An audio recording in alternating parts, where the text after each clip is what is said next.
Yo me fui con mi papá en el camión de la mudanza y me fui por tierra desde Bogotá hasta Carigua y eran 25 horas de viaje. Vivir con una persona ya de la nacionalidad al país que estás emigrando, ahí fue donde yo me venezolanicé. Cuando llegué aquí a Colombia de regreso, la gente me decía, ¿de dónde eres? Y yo, bueno, yo nací acá, pero me crié en Venezuela y soy mitad colombiana, mitad venezolana.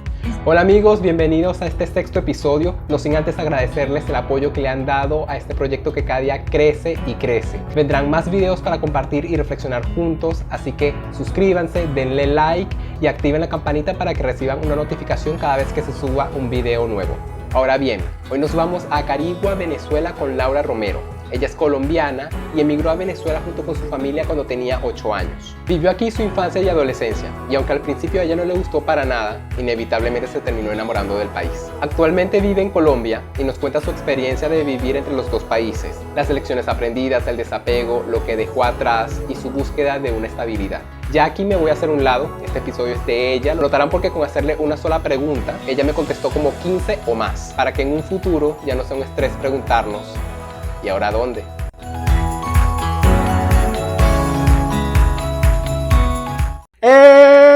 ¿Cómo estás? ¿Y tú? Tiempo sin verte. Bienvenida, hola. Gracias.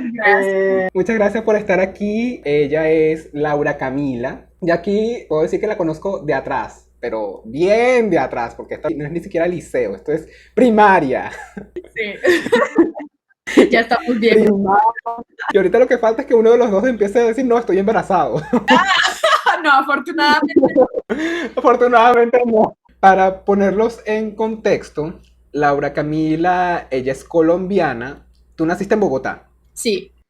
Y de muy pequeña, ella migró a Venezuela y ya después se regresó. En su momento, ¿qué año era? Yo tenía 8 años, eso fue 2005. Bueno, obviamente no tenías poder de decisión, tenías 8 años. ¿Qué motivó a tu familia migrar a Venezuela en aquella época? A mi familia en especial, mi abuela había migrado mucho tiempo antes. Es decir, mi mamá se crió un tiempo en Venezuela cuando mi mamá era joven, ¿sí? Y ella se graduó donde nosotros estudiamos. Entonces, como que ellos tuvieron mucha inestabilidad porque en ese tiempo el contexto colombiano también era difícil. Había mucha violencia, había mucha guerrilla y la situación económica no era muy buena, ¿sí? Entonces, mi abuela emigró a Venezuela con mi abuelo. Ellos en realidad fue a comerciar entre Colombia y Venezuela. Entonces, mi abuelo tenía un concesionario de carros y él vendía carros desde Venezuela porque todo llegaba en ese tiempo primero a Venezuela. Lo último siempre llegaba a Venezuela, entonces él traía sus carros últimos modelo a Colombia, ¿sí? Y entonces todo esto fue así, ellos vivieron allá por mucho tiempo, cuando mi mamá ya era como adolescente casi, ella regresó a Colombia. Finalmente mi mamá llegó acá, estudió en la universidad, conoció a mi papá, se casaron, bla, bla, bla. Y mi abuelo y mi abuela sí se fueron a vivir ya completamente en Venezuela. Mi abuelo se enferma, vuelve a Colombia porque dice, no quiero morir en Venezuela, quiero morir en Colombia, y muere aquí. Y mi abuela se regresa a Venezuela sola y mi mamá empieza a tener la idea de ir a Venezuela porque mi abuela estaba sola, porque mi abuela como que quería volver a unir a la familia porque posiblemente porque se quedó sola, ¿sí? Entonces ella empezó a decirle, no, en Venezuela todo es genial, puedes hacer un negocio y todo sale muy rápido, no sé qué. En Colombia nosotros no estábamos en una situación tan fácil, ahí como estable, pero no tan maravilloso.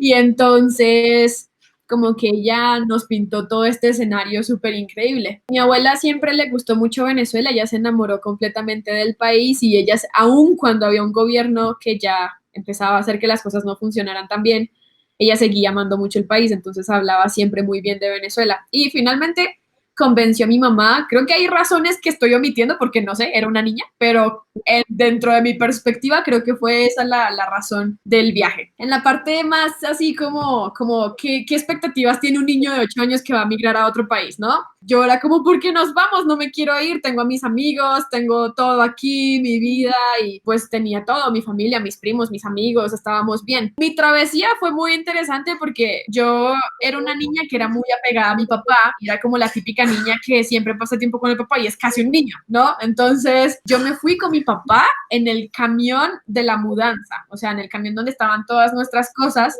y me fui por tierra desde Bogotá hasta Carigua, y eran 25 horas de viaje. Y entonces empieza todo ese choque, ¿no? Como mientras yo estaba en Colombia, en el camión, yo decía, ah, bueno, todo normal. Cuando llegué a Cúcuta, la frontera, yo decía, uy, ¿qué es esto? Como tanto calor, mucho calor. Y entonces paramos en Cúcuta, Cúcuta, San Cristóbal, paramos en San Cristóbal porque obviamente había que cambiar de camión, porque el camión de Venezuela, de Colombia no puede entrar a Venezuela, ¿sí? Y mueva todas esas cosas, o sea, era todo lo que teníamos, nevera, estufa, muebles, todo, era dejar tu vida atrás, ¿sí? Cuando llegamos ya al lugar, hacía aún más calor, o sea, si yo tenía calor en Cúcuta, tenía mucho más calor allá. El choque fue muy grande. Mi papá se había ido a Colombia otra vez porque estaba vendiendo algunas cosas para invertir en Venezuela, entonces mi papá no estaba, no tenía amigos, tenía calor siempre, no entendía a la gente. Entonces, todo esto fue un choque como, no, a mí no me gusta Venezuela. Yo dije, no, yo me quiero ir. No, que estoy, sí, pero pues obviamente tenía 8 años. Cualquier cosa que yo dijera era como, yo, bueno, otra cosa, yo no tenía papeles, ¿sí? Sí, claro, yo entré, por eso es que a mí no me gusta la xenofobia aquí en Colombia. Y yo defiendo mucho a la gente venezolana aquí, porque yo les dije, yo entré allá igual. Y nosotros entramos allá igual, sin papeles. O sea, mi mamá empezó a hacer los papeles, pero ella no los completó. Y nosotros íbamos cruzando la frontera y teníamos que cruzar la guardia sin tener papeles, diciendo que los teníamos en camino, pero sí, y era como, y yo era demasiado blanca, blanquísima, y era como, allá se trataba de reconocer en las fronteras si tú eras emigrante por lo blanco que eras, ¿sí? Blanco o pálido, ¿sí? Más que blanco, pálido. Mi abuela, mi mamá, no sé, me dijeron, tienes que aprenderte el himno de Venezuela, por si te lo preguntan. O sea, como porque tienes que decir que eres de allá, porque como yo era niña, no me podían pedir papeles. Y empiezo yo a tratar de aprenderme ese himno en la carretera. A la final no me preguntaron nada de eso, pero pasamos. Y bueno, puedes filtrar estas cosas. Exacto. No, pero bueno, es la experiencia y acá también yo sé que hay muchas personas así y bueno, tenía 8 años, estaba desesperada sin estudiar porque yo era muy ñoña, muy nerd. Entonces, era como quiero estudiar porque mi mamá me dijo, vamos a esperar a los papeles y en julio, cuando empiecen el nuevo año escolar, estudias. Y yo no, estoy desesperada, no estoy aburrida, quiero estudiar. Ahí fue cuando me conociste tú, porque entonces yo empecé ese creo que era cuarto año, pero recuerda que yo había terminado tercer año. Y entonces yo empecé allá, cuarto año, y todos los profesores y mi mamá decían, ¿estás segura? O sea, porque es cuarto año y ya está terminando. Y entonces, pues, ese fue otro choque, porque claro, yo llegué cuarto grado, y recuerdo que yo en tercer grado yo ya estaba viendo fracciones y cosas y estábamos empezando a ver algunas cosas de ecuaciones en tercer grado aquí en Colombia. Y llegué a cuarto grado en el Mariscal y estaban viendo sumas y restas. Y yo como... no puede ser, yo quiero estudiar algo interesante. Y entonces fue muy fácil adelantarme ese cuarto año. Lo difícil fue la historia de Venezuela, porque no sabía nada. Entonces eso sí fue difícil, porque tuve que actualizarme de todo lo que había pasado allá. De hecho, ahora sé más historia de Venezuela que de Colombia. Y entonces estudié todo, me adelanté y terminé el año. Y terminé el año con buena... O sea, yo participé como oyente. ¿Te acuerdas? Que yo era oyente. Pero los profesores vieron que yo tenía tan buenas notas que a la final me validaron ese año. Y me dijeron, tú no estás para quinto año, tú puedes pasar a sexto. Entonces yo resumí un año en 3 meses y me querían pasar a sexto. Pero entonces mi mamá dijo, no, porque son niños muy grandes y la niña y todo eso, ¿no? A la final cursé quinto año, que fue el 5º año que yo cursé con ustedes ya oficialmente como parte del grupo, ¿no? Y bueno, ahí fue cuando empecé a hacer amigos. Pero claro, también las mismas barreras culturales me hicieron una persona un poco tímida, ¿no? ¿Te acuerdas que yo con la persona que mejor me llevé era con Haitin? ¿Te acuerdas? Que era china. Yo me quedaba en la casa de ella, en el restaurante. Yo me la pasaba ya metida con ellos, hasta me cocinaban y de todo, eso fue maravilloso. Ella fue mi mejor amiga del mariscal por esos aspectos migratorios. Yo sentía que sí, tenía amigos, pero sentía que todavía no podía comprender muy bien a las personas venezolanas. Y con ella me entendía muy bien, a pesar de que casi que ni hablaba español, o sea, nos comunicábamos con señas. Después ella se fue, creo que yo continué sola y ahí fue cuando empecé a abrirme un poco más hacia ustedes, todo el grupo. Y bueno, terminé ese año y quería probar otras cosas. Esa es una consecuencia de las migraciones y es que empiezas a abrirte más, pero al mismo tiempo a ser más inestable, ¿no? Entonces, ya no me gustaba tanto el mariscal, sentía que quería probar algo nuevo y me pasé para otra escuela ahí donde yo vivía, que era en Villas del Pilar. Ese fue otro choque, porque por lo menos como en el mariscal como que había gente de todo, ¿no? Y entonces como que a la final tú no te sentías tan raro, porque pues... Yo puedo rescatar del mariscal que tú podías tener desde el más cifrino hasta el más humilde y todos estaban en el mismo charco. Y además porque el mariscal tampoco es que sea muy grande, entonces en el receso tú salías al patio y bueno, eso era todo lo que tenías que visitar más allá del salón. Y yo pensé que al moverme a una escuela pública iba a ser más estricto, porque quería algo más estricto, ¿sí? Como contenido, ¿no? Porque todavía la escuela para mí seguía siendo muy fácil porque la mayoría de esas cosas ya las había visto. Entonces, bueno, me fui, que ya ahí fue cuando, bueno, nos despedimos todos y me fui para esa escuela, pero claro, fue un choque muy grande. Primero, ahí sí que de verdad no hacíamos nada. Y segundo, ya todo el mundo era más agresivo. Era Te voy a pausar ahí. Cuando me dijiste ya liceo público, ya yo dije, ay, mamita, usted no sabe lo que es pasar calle. Sí. Y sí, me cambió la vida.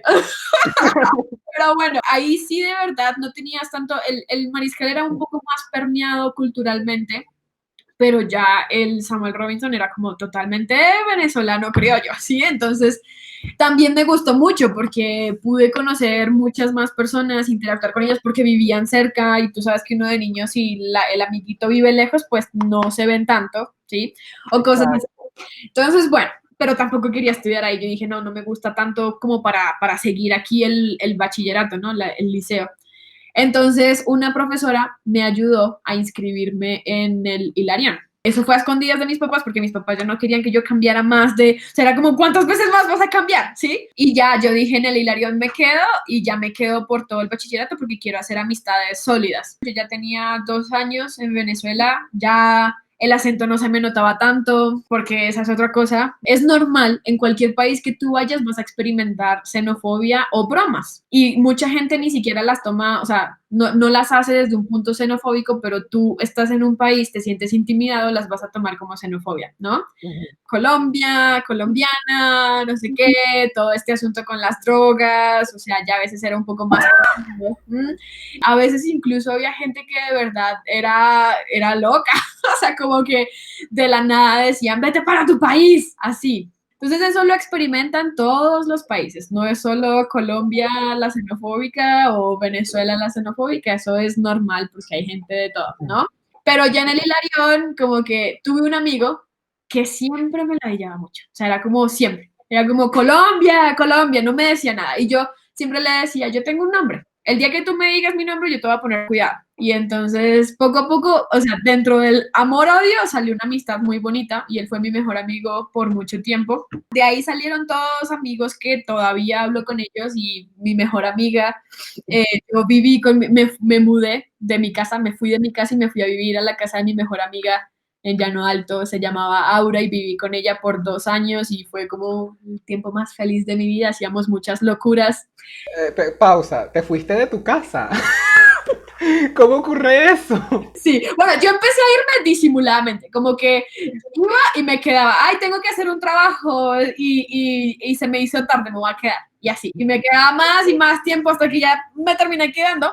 Y la mamá de ella me quería mucho porque como yo era muy ñoña, te he dicho ya 1000 veces, ¿no? Entonces, como que la mamá estaba encantada de que yo viviera ahí porque ella empezó a tener buenas notas y le empezó como a enfocarse en el liceo, todo eso. ¡Wow! ¡La salvaste! Ahorita se ganó el Premio Nobel de la Paz. Ahí empezaron a ser los últimos años. Estamos hablando de cuando tenía 13, 14 años. Ya ahí definitivamente a mí me encantaba Venezuela, mi percepción sobre Venezuela había cambiado porque tenía amigos, obviamente había tenido mis amoríos por ahí de niña, adolescente, todo, ¿no? Yo me definía como colombiana y me identificaba como colombiana y dentro de mi casa toda la cultura era colombiana, colombiana, colombiana, porque mi mamá siempre, ella nunca quiso perder su acento, por ejemplo, sí, porque hay muchos colombianos que a la final ni los reconoces porque hablan totalmente venezolano, ¿no? Pero ella nunca perdió su acento, ella siempre siguió con todas las tradiciones colombianas, entonces como que la casa era un mundo y afuera era otro. Y empieza todo este choque, como que ya eso, ya esas dos partes viviendo en mí era como, mierda, ¿ahora qué hago? Me da curiosidad, ¿comías hallaca, pan de jamón en las Navidades? A mí no me gustaba la yaca porque tenía aceitunas y entonces yo, no, eso no te da. Y algo que pasó fue cuando yo me vine a Colombia, ay, una yaca, una empanada, una empanada rica, porque las empanadas en Colombia son horribles. Y es como una arepa rellena, quiero una arepa del tren. Y entonces me empezó a entrar toda esta nostalgia. A mí no me gustaba la música llanera, a mí no me gustaba las hallacas, a mí no me gustaba, ¿qué más? Las arepas como que bien, normal. La pasta con caraotas era como, ¿qué carajo? Sí, sí, sí, al fin conseguí a alguien que me entiende. Mira, gente, pasta con caraota sí se come. Bueno, yo no sé si tú llegas al nivel que llego yo. Pasta con caraota y mayonesa es un plato típico. Para Sí, mí, yo creo que es más típico que el pabellón, porque el pabellón se parece mucho a la bandeja paisa de Colombia, ¿sí?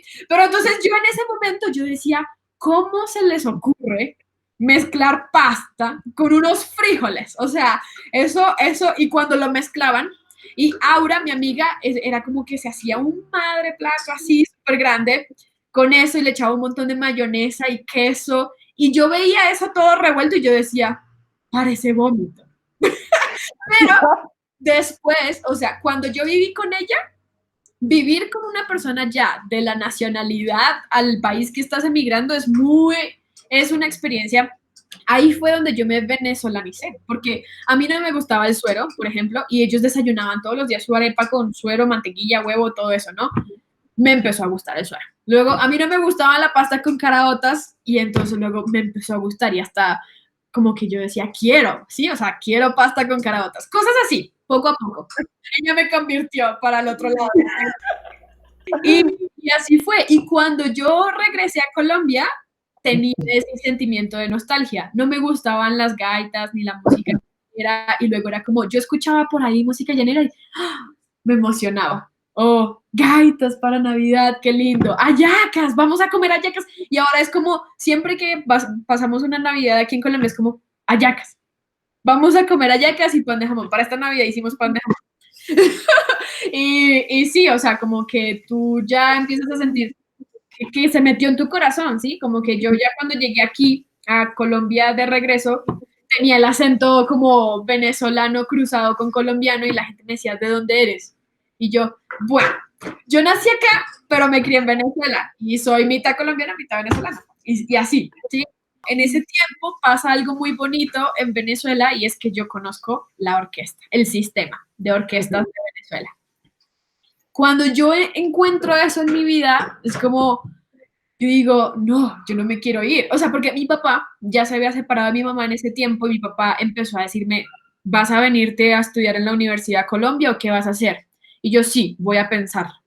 Pero cuando yo conozco la orquesta y entro a la orquesta, fue algo que me hizo llorar mucho y sufrir mucho porque la gente me preguntaba mucho porque era muy mala, pero al mismo tiempo fue mi primer contacto con la música y amaba la pasión de las personas y la disciplina de las personas en Venezuela que no la he visto en ningún otro lugar, la determinación de que yo voy a ser músico y yo sí tengo que estudiar 10 horas al día, las estudio, no me importa, y yo no he visto eso en ningún otro país. Y cuando llegué a Colombia y también participé en orquestas acá, yo dije, no, no hay nada como Venezuela, o sea, porque era, a ti te insultaban en la carita y decían, eres un desastre, deberías dejar el instrumento, pero es que eso es lo que forma un buen músico, porque es como, a ti te hacen confrontarte mucho contigo mismo y comprometer, o sea, tú tienes que decidir, ¿me voy a aguantar estos insultos en vano o voy a esforzarme y hacer algo, ¿sí?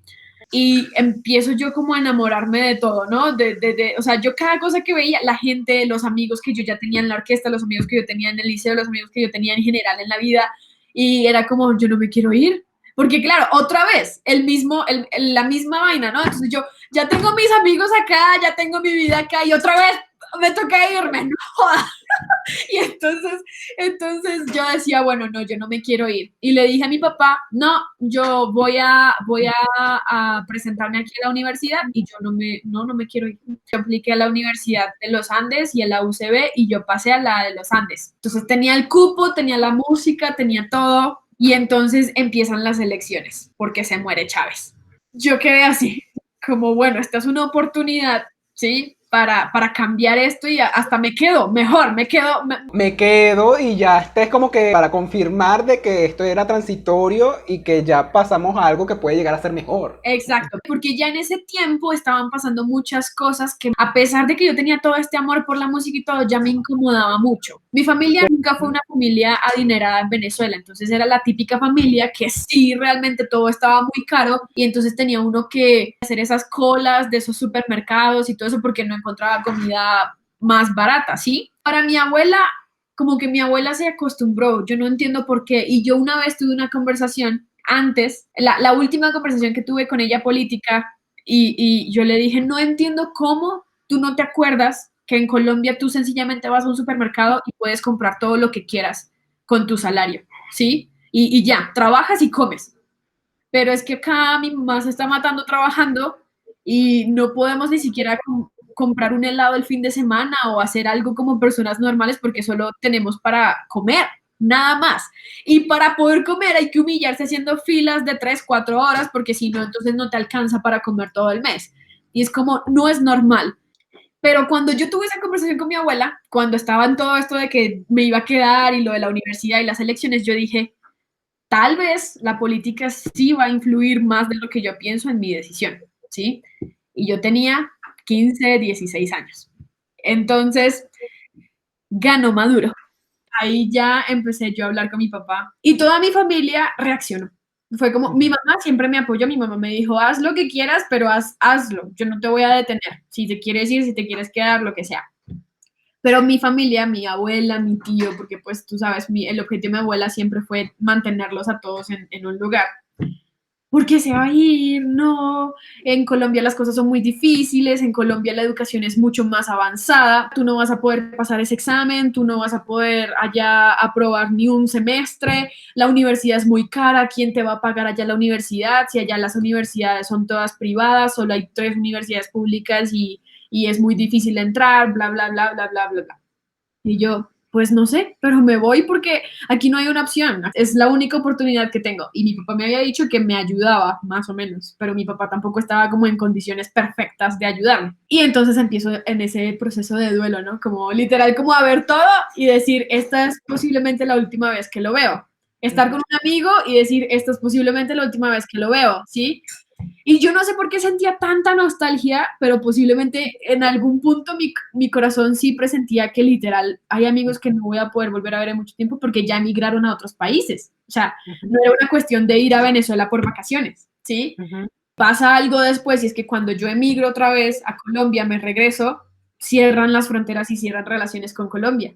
Entonces empieza todo este proceso súper difícil de poder viajar y nosotros no teníamos el dinero para viajar en avión o cosas así como otras personas lo hacían.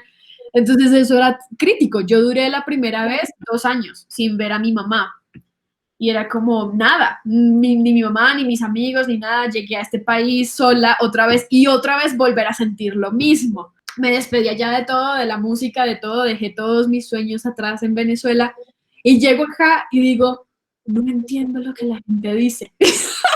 otra vez lo mismo. O sea, la gente usaba dichos, cosas, expresiones y a mí ya se me había olvidado o ya eran cosas que cambian, ¿no? Porque el idioma va evolucionando. Hay cosas que ellos hablan que yo no entiendo porque la gente aquí habla mucho de política, de cosas, de historia. Yo ya no sabía nada de historia de Colombia, no sabía nada de política de Colombia, entonces yo no entiendo nada, no podía participar en ningún tema. Ya no era una niña, que los niños tienen un idioma universal, jugar, pero ya era un adolescente que los jóvenes, especialmente en la capital, en Bogotá, hablan de todo, ¿no? Y yo era como, yo ni siquiera sé quién es el alcalde. Yo llegué acá con una maleta y un violín a una habitación de ni siquiera 2 metros cuadrados. Era 1,90 y tuvieron que cortar la cama para que entrara, porque eso no era una habitación originalmente, eso era un armario. Era un closet.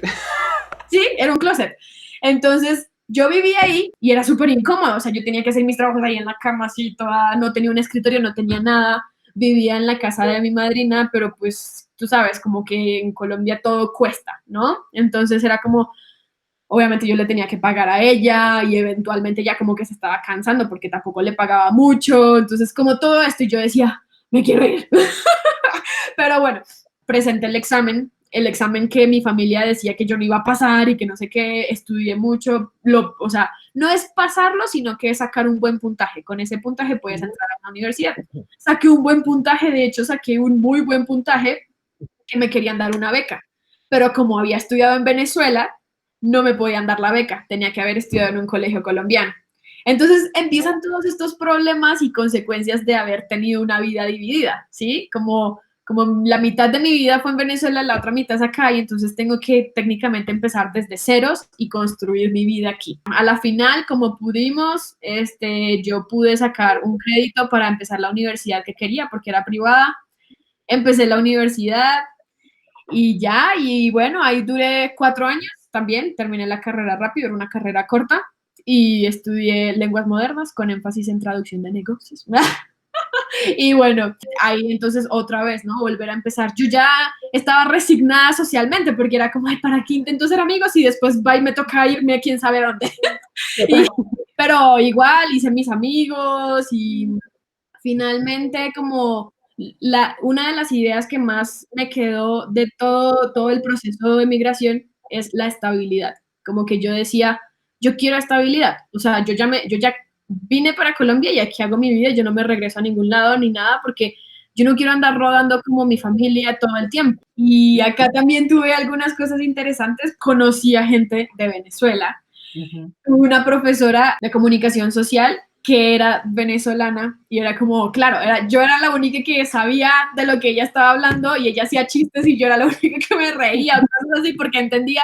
Entonces se crea todo esto como, pero yo estoy en mi país y siento esa emoción tan grande de ver a un venezolano o escuchar a un venezolano como si yo fuera de Venezuela, ¿sí? Y entonces una vez hubo una competencia en la universidad de escritura. Tenía que hacer una carta de amor. Decía, amor, ¿qué voy a escribir de amor? No, yo no voy a escribir nada de amor, yo no voy a participar. Y un profesor dijo, tienes que participar porque esa es una de las notas. Y yo, ay, ¿de qué voy a escribir, madre mía? Y escribí una carta de desamor hacia Venezuela. En ese tiempo tenía un novio de Venezuela. Ese novio estaba ahí conmigo, estaba de vacaciones y yo le dije, ay, mira, hoy como que es la premiación de esas cartas. Y me dijo, ve, ¿por qué no vas? Y yo, no, ¿para qué? Si igual ni voy a ganar, puedes a perder tiempo ahí. Sí, eso fue muy de película, no me vas a creer. Él me convenció de que fuera y yo, bueno, vamos a ir. Y entonces entramos y había una chica leyendo una carta y ahí en la tarima. Y entonces yo, mira, ya ganó. Y entonces nos íbamos a salir y cuando dijeron, y el primer ganador de bla, bla, bla, no sé qué, la carta número 5665. Y yo me quedé así como esperando cuál era. Y era Laura Romero, no sé qué. Y yo como, ¡oh! Laura está por ahí, pero yo estaba en shock, yo no quería subir allá.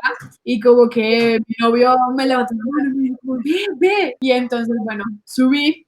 Y claro, como no, tu carta conmovió mucho esto, lo otro, eres venezolana y yo no, pero me crié en Venezuela, así que pues mi corazón está allá.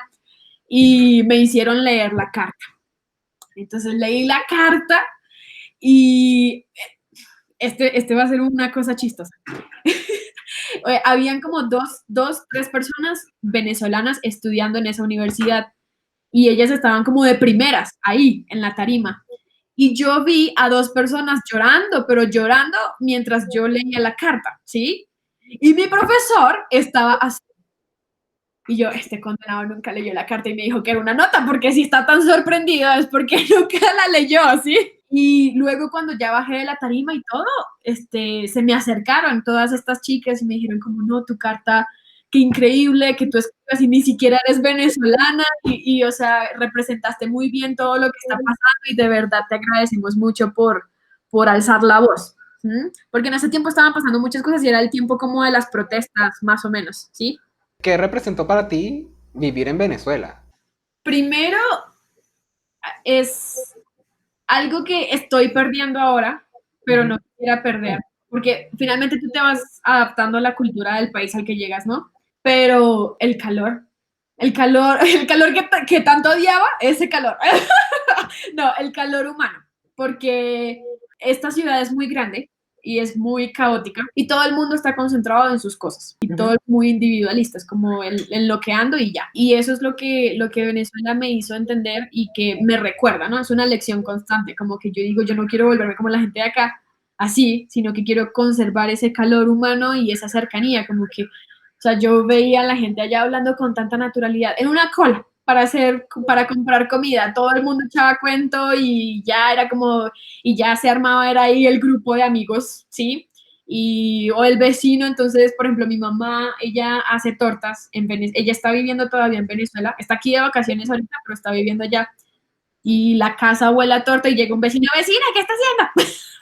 ¿Sí? Y entonces eso acá sería una persona entrometida, ¿no? Pero es como normal y ya, y le dices qué está haciendo y hasta comparten y le das un pedazo y lo que sea, ¿sí? Eso es tan esencial y tan importante y creo que es algo que me da mucha tristeza a veces porque el país está en muy malas condiciones, pero la gente que tiene cosas muy maravillosas, porque es lo que te hace humano y lo que te hace realmente vivir una vida plena, ¿no? Porque, ¿qué pasa? O una vida plena y presente, porque yo puedo estar todo el día en mi computador trabajando y no hablo con nadie y tengo plata, pero no tengo una vida plena porque ni siquiera sé cómo se llaman mis vecinos, ¿sí? O ni siquiera sé qué está pasando con mi familia, pero en cambio era como allá al existir un ritmo de vida mucho más tranquilo, no sé, y como que la percepción del dinero no es tan estricta, o sea, como que si tienes plata tienes y si no, no tienes, eso llegará en algún momento.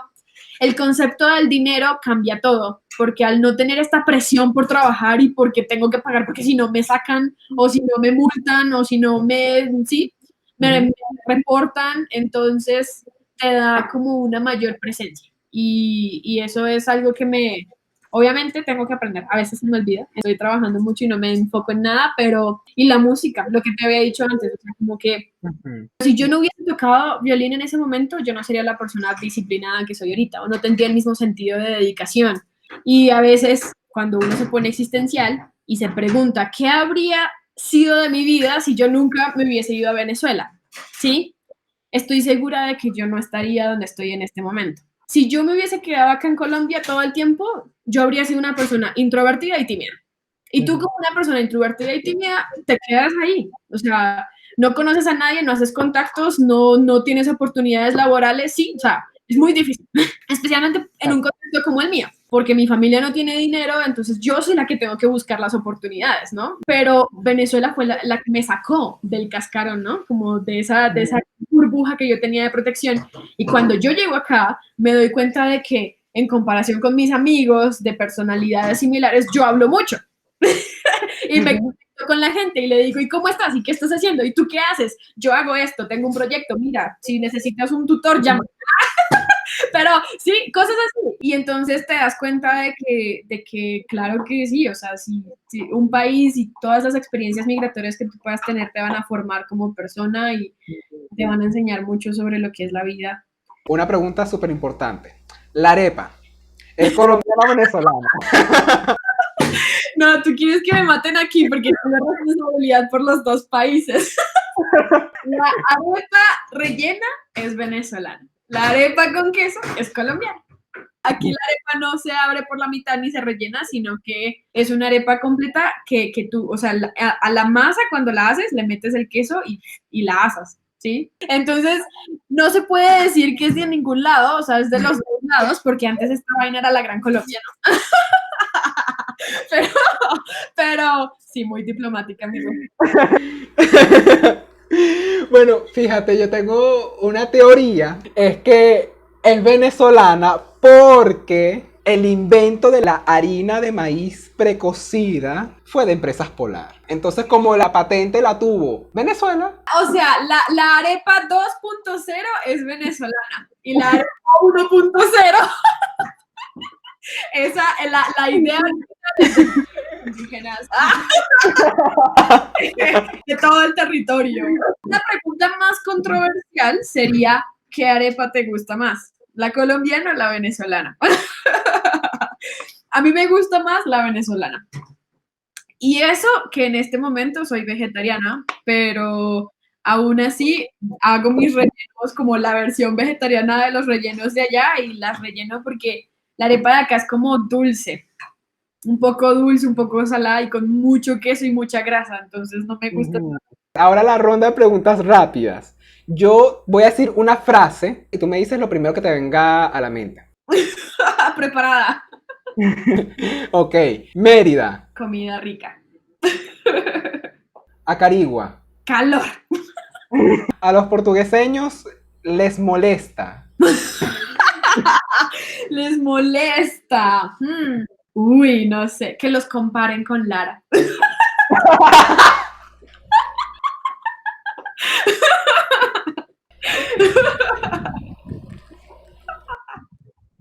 ¿Sí o no? Eso. Ah, bueno, pasé la prueba. Es como, sí. A los portugueseños les gusta. Ay, no sé, ¿qué les gusta? La música llanera. Sí, la comida, ¿no? La música llanera, las fiestas, la finquita.